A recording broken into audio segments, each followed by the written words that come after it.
c'est bon.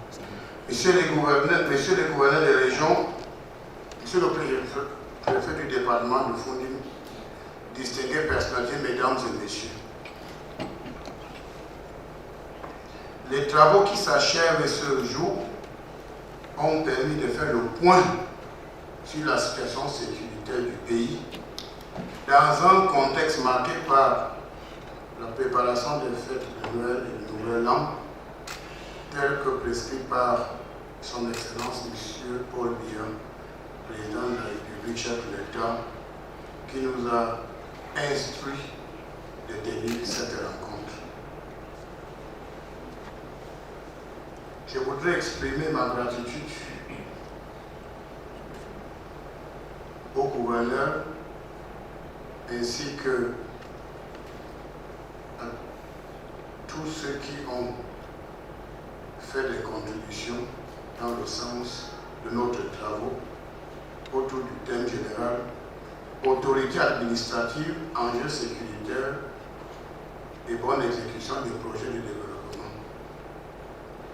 Le rapport général des travaux dont lecture vient d'être donnée par le secrétaire général du MINAT retrace les grandes lignes de nos délibérations.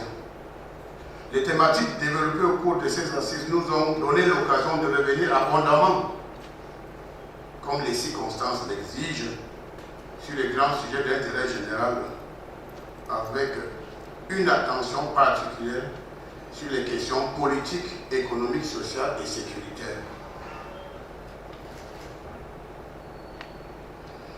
Dans ce sillage, je me réjouis de la qualité de la communication conjointe de M. le secrétaire d'État auprès du ministre de la Défense chargé de la Gendarmerie nationale et de M. le délégué général de la Sécurité nationale, représenté par son secrétaire général, sur l'évaluation de la situation sécuritaire du pays.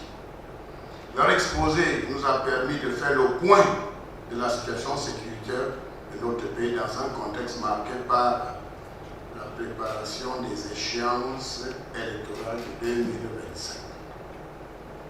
À cet égard, il y a lieu d'affirmer qu'en dépit des atteintes à la tranquillité publique dans les régions du nord-ouest, du sud-ouest et de l'extrême nord dans une certaine mesure, la situation sécuritaire du pays est globalement sous contrôle et la paix règne sur l'ensemble du territoire national.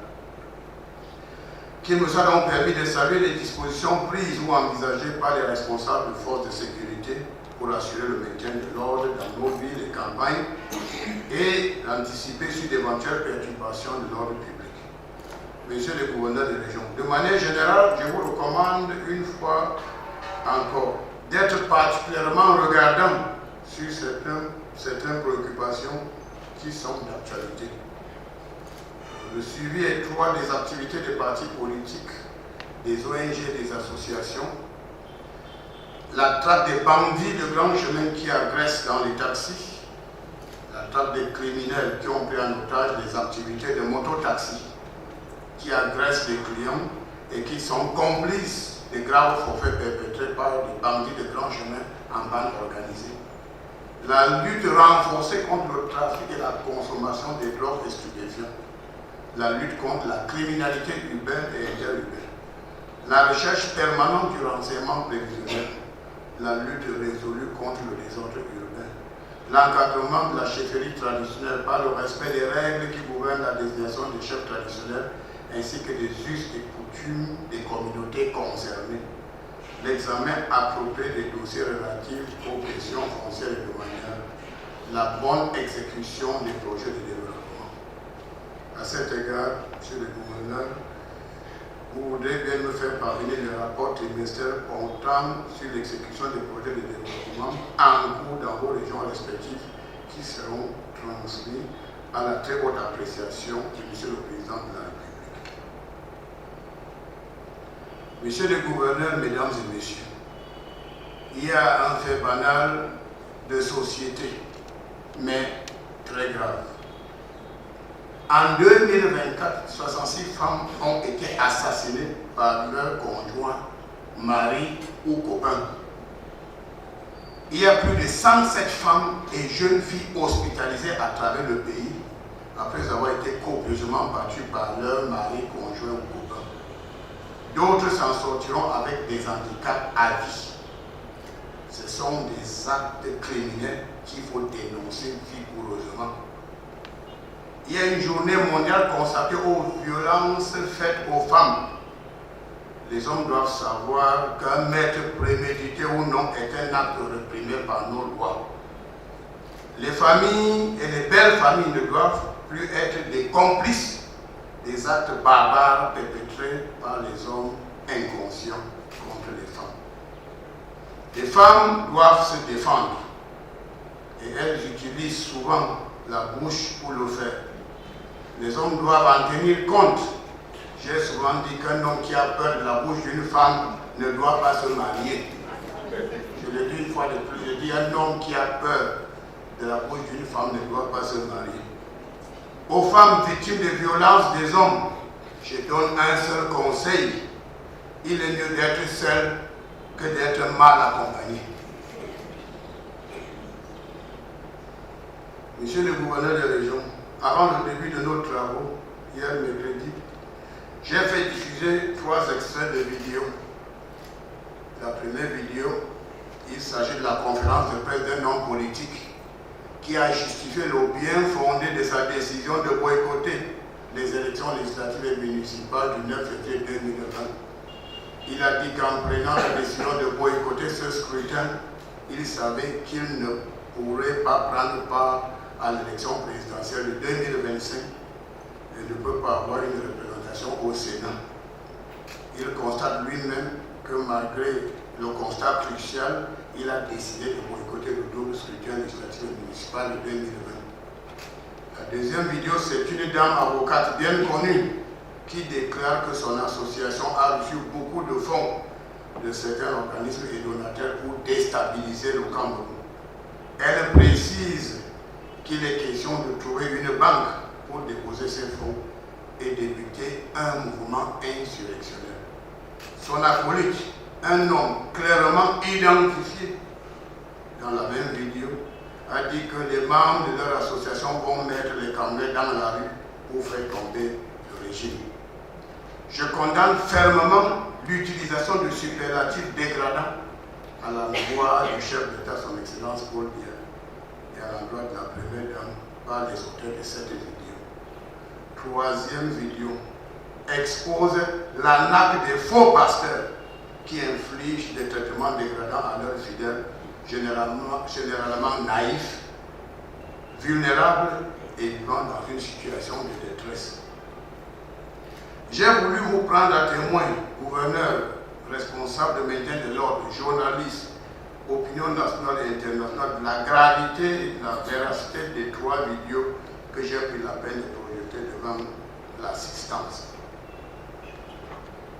Le ministre de l'administration territoriale a suffisamment d'éléments à l'encontre de certains Camerounais inconscients, responsables des partis politiques et associations ONG, aux ordres, et certaines associations religieuses qui brandissent l'épouvantail du chaos en 2025 si leurs objectifs mafieux ne sont pas atteints. Toutes ces personnes qui jettent de l'huile sur le feu n'ont qu'à bien se tenir durant toute l'année 2025. Il n'y aura pas d'espace pour les fauteurs de troubles, quel que soit leur titre ou grade. L'ordre public sera maintenu et renforcé. En toutes circonstances, force restera à la loi. Les conditions de participation à une élection présidentielle sont clairement définies par les textes en vigueur. L'on peut être investi par un parti politique ou être candidat indépendant à condition de remplir certaines obligations. D'aucuns veulent faire de leur participation à l'élection présidentielle de 2025 une question de vie ou de mort. Ceux qui ne pourront pas participer à l'élection présidentielle de 2025 auront encore la possibilité de le faire en 2032, à condition de mieux s'organiser. Il faut faire contre mauvaise fortune bon cœur pour éviter des surprises désagréables, car les dispositions en matière de maintien de l'ordre seront appliquées rigoureusement tout au long de l'année 2025. Je veux bien le faire comprendre. Il ne s'agit pas de faire restreindre les libertés publiques ou empêcher des critiques. Je dis non, il ne s'agit pas de cela. Le président Paul Biya est le grand artisan de la démocratie camerounaise. Le président Paul Biya a décidé lui-même, sans aucune contrainte, d'abroger les lois d'exception de 1962 et créer un cadre permettant à chacun de s'exprimer librement au Cameroun à travers l'ouverture politique voulue par son Excellence Paul Biya. Chacun peut désormais s'exprimer comme il veut à travers le canal qu'il a choisi. Radio privée, télévision privée, presse privée, réseaux sociaux. Malheureusement, tout y passe. Des excès verbaux, des mots d'ordre irresponsables, des attaques personnelles, des calomnies gratuites, des appels à l'insurrection et des accusations sans fondement, etc. Il y a un certain temps, rappelez-vous, les patrons de la presse écrite avaient l'obligation de déposer au ministère de l'administration territoriale ou auprès des services des gouverneurs les morages de leurs journaux pour être validés avant leur impression. Le ministre ou le gouverneur avait à l'époque la latitude de censurer tous les articles jugés tendancieux à l'égard des institutions républicaines. C'est le président Paul Biya qui a mis un terme à la censure des médias. Il faudrait être responsable et faire bon usage de cette liberté voulue par le président Paul Biya. Il faut traiter l'information sans la déformer. Traiter l'information pour éviter la haine tribale et la xénophobie. Traiter l'information de manière objective et responsable, car une information tendancieuse peut impacter sur la sécurité et la sûreté de l'État. Et dans ce cas-là, vous devenez un bon client des autorités administratives qui sont les responsables du maintien de l'ordre.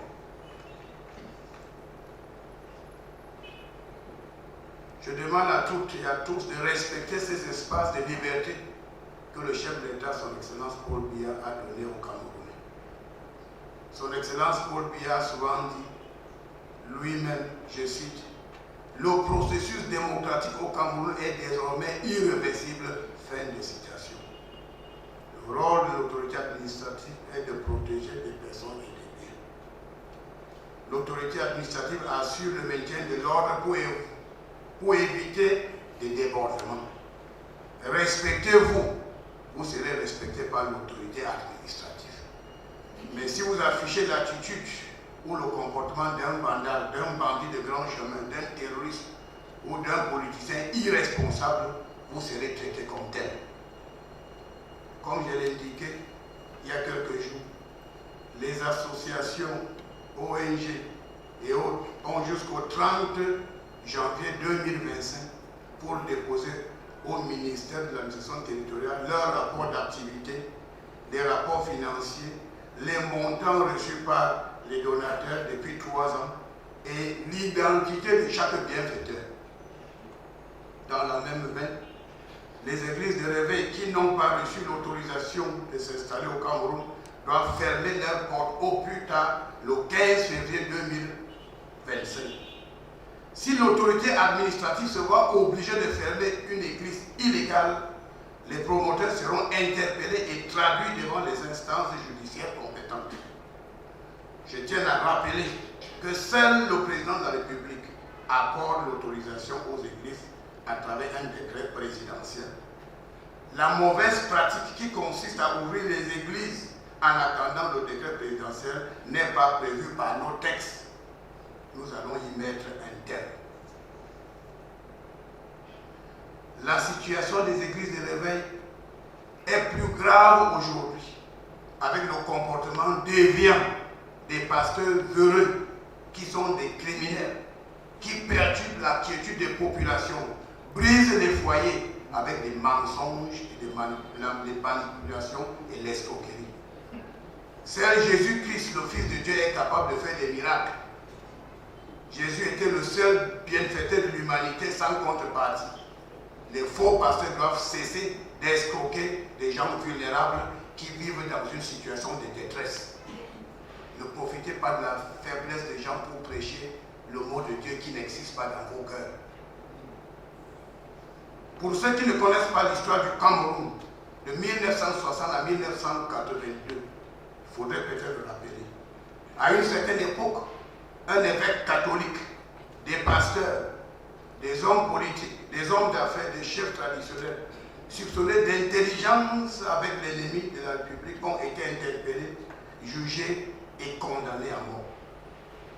Lorsque vous vivez dans le Cameroun de 1982 à 1924, l'ère de nouveau pays de liberté voulu par le président Paul Biya, il faut dire merci à Dieu et savoir faire bon usage de l'ouverture démocratique voulue par le chef de l'État. Le Cameroun, berceau de nos ancêtres, est notre seul et vrai honneur. Sur la conduite éclairée du chef de l'État, son Excellence Paul Biya, président de la République, chef des armées, le Cameroun est un pays démocratique, stable, uni, paisible, économiquement prospère, courtisé et respecté dans le concert des nations. Les acquis de la nation doivent être préservés par nous tous et les autorités administratives doivent tout faire pour assurer le bon ordre des choses et la préservation des acquis de la nation. Voilà pourquoi le chef d'État avait lancé cet avertissement aux politiciens heureux en ces termes, je cite, « Il ne faut pas jouer avec le Cameroun », fin de citation.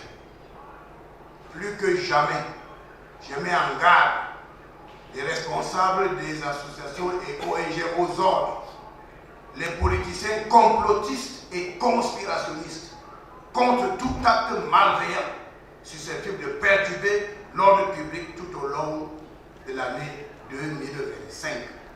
Force restera à la loi.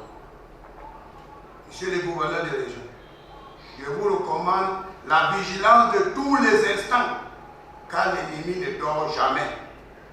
Notre rôle est de faire comprendre aux ennemis de la République que le Cameroun est un pays debout,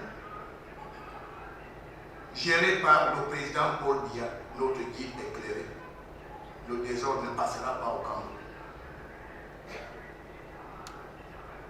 Je dis bien, le désordre ne passera pas au Cameroun.